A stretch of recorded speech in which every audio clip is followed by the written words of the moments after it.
রহিম মিয়া খুব সাধারণ একজন মানুষ। ভোরের আলো ফোটার আগেই তার দিন শুরু হয়। ছেঁড়া জুতো পায়, কাঁধে পুরনো ব্যাগ, তবু মুখে কোনো অভিযোগ নেই। কারণ তার চোখে শুধু একটাই স্বপ্ন, তার ছেলে রায়হানের সুন্দর ভবিষ্যৎ। রায়হান যখন ঘুমিয়ে থাকে, তখনই বাবা কাজে বেরিয়ে পড়েন। রোদে পুড়ে, বৃষ্টিতে ভিজে সারাদিন খেটে রাতে বাড়ি ফেরেন ক্লান্ত শরীরে। নিজের জন্য নতুন জামা কেনার কথা কখনো ভাবেন না, কিন্তু সন্তানের বই খাতা, স্কুলের বেতন, এসবের জন্য কোনো কমতি রাখেন না।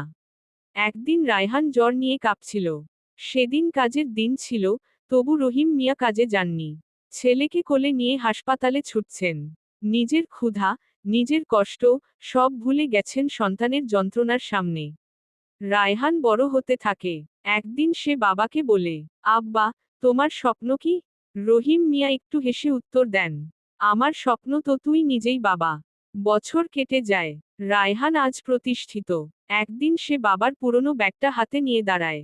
চোখ ভিজে যায় তার। সে বুঝতে পারে, এই ব্যাগের ভেতর শুধু শ্রম নয়, ছিল অসীম ভালোবাসা, ত্যাগ আর নিঃশব্দ সংগ্রাম। একজন বাবা এমনই, নিজের স্বপ্ন ভেঙে সন্তানের স্বপ্ন গড়েন। নিজের কষ্ট লুকিয়ে সন্তানের হাসি বাঁচিয়ে রাখেন।